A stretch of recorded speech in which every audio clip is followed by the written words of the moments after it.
Hello, dear viewers. Welcome to Ideal English Hub once again. In today's lecture, I'm going to teach you the types of verb. As in previous video, I discussed about verb. So in today's lecture, we have some types of verb. ताकि आपको verb का पता चल गया, forms का पता चला.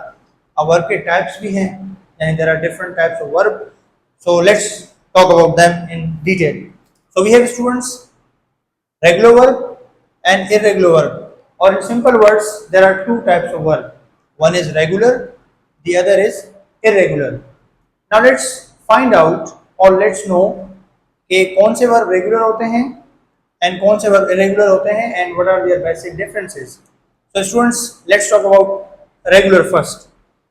A verb which carries D-E-D-I-D to make its past यानी second form and past participle form यानी थर्ड फॉर्म. तो स्टूडेंट्स ऐसे वर्ब जो अपने सेकंड फॉर्म या थर्ड फॉर्म बनाने के लिए वो क्या करते हैं, डी ई डी या आई डी कैरी करते हैं या D E D I D का इस्तेमाल वहां पे किया जाता है सेकंड और थर्ड फॉर्म बनाने के लिए. तो ऐसे वर्ब को हम बोलते हैं regular verb. For example complete, completed, completed.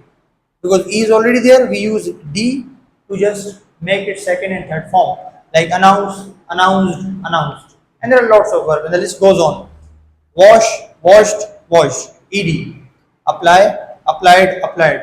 So all the regular verbs that end with Y followed by a consonant, then we remove Y and use IED. हाँ, कुछ ऐसे वर्ब हैं जो Y से खत्म होते हैं रेगुलर, लेकिन उनसे पहले वोवेल आता है या वॉल आता है, तो वहां पे हम क्या करते हैं, ईडी लगा देते हैं. Because Y can not be removed.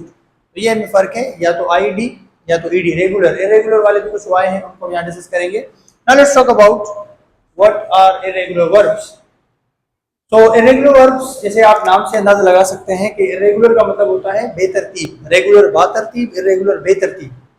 A verb that does not carry D ED और ID to make its past यानी वही बात second form and past participle third form, because it is the genuine name, or I must say the authentic name of the form.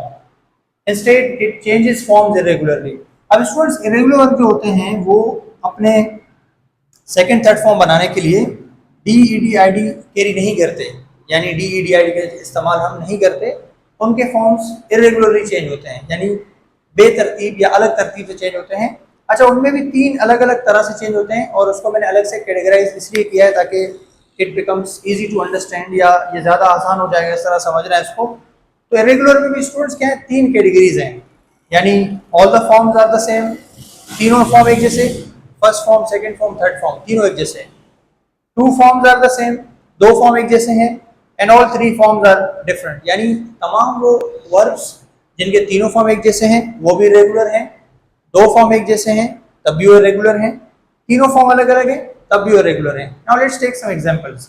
जैसे हमारे पास है cut cut cut, post post post, hit hit hit, put put put. All the forms are same, first second third.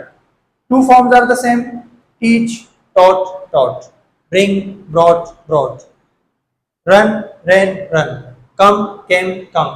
And there are lots of other regular verbs that have two same forms. Then we have the third one जिनके सारे forms यानी तीनों forms अलग अलग हैं, जैसे कि write, wrote, written, take, took, taken, speak, spoke, spoken, eat, ate, eaten. So this is how you just know the difference between them. अच्छा, एक आखिरी बात स्टूडेंट्स, अब सवाल आपके जहन में आ रहा होगा और आना भी चाहिए कि अब हमें पता कैसे चलेगा कि कौन सा वर्ब रेगुलर है, कौन सा वर्ब रेगुलर है. ठीक है, specially those who are beginners, those who are new learners, तो वो अक्सर कंफ्यूज हो जाते हैं कि किस में डी लगना है, किस में डी लगना है, कौन सा रेगुलर रेगुलर है. तो इसको समझने के लिए एक सिंपल सा तरीका ये है कि जो रेगुलर वर्ब है वो बहुत सारे हैं, because there are thousands of vocabulary and words in English, specially the verbs. तो रेगुलर वर्ब जो है वो ज्यादा हैं, कंपैरेटिवली इरेगुलर वर्ब जो है वो थोड़े हैं. अब आप क्या करते हैं, इरेगुलर वर्ब की लिस्ट जो है, जैसे कुछ किताबें हैं, ग्रामरियन राइटर्स हैं, जैसे कि रेन मार्टन है, रेमन मर्फी है, माइकल स्वान है, तो उनकी किताबों में आपको इरेगुलर वर्ब का एक लिस्ट मिलता है. तो आप क्या करें, बेहतरीन तरीका इसका यही है, सिंपल सा तरीका, कि जो इरेगुलर वर्ब्स हैं जो रेगुलरली इस्तेमाल होते हैं, यानी जो नॉर्मली कन्वर्सेशन में या स्पोकन रिटन में इस्तेमाल होते हैं, दे आर अराउंड 150 और 200, मतलब 150 से 200 के करीब ऐसे इरेगुलर वर्ब्स हैं जो ज़्यादातर हमारी नॉर्मल कन्वर्जेशन में इस्तेमाल की जाती हैं।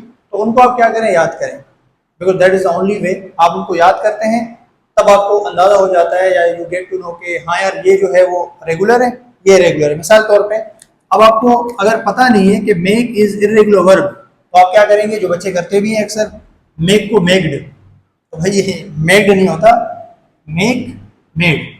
अब जैसे स्पीक, आप कुछ बच्चों को पता नहीं होता कि स्पीक जो है वो इरेगुलर पे, इस बेचारे को भी रेगुलर बना देते हैं ईडी लगा के, स्पीक को स्पीक्ड, हालांकि ऐसा होता नहीं है। इसी तरह for example there are comed, ठीक है। तो ये गलतियां बच्चे जाहिर सी बात है तब करते हैं when they have no any clue and idea about irregular verbs. तो इरेगुलर वर्ब्स की एक छोटी सी लिस्ट है, आप उसको याद कर सकते हैं वहां से, ताकि आप गलतियां ना करें।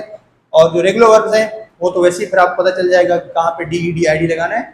So I hope you understood the difference between regular and regular verb. If you have got any confusion, question or anything to ask, please leave a message in the comment and you will be answered. Keep following us for such interesting grammar lectures. Thank you.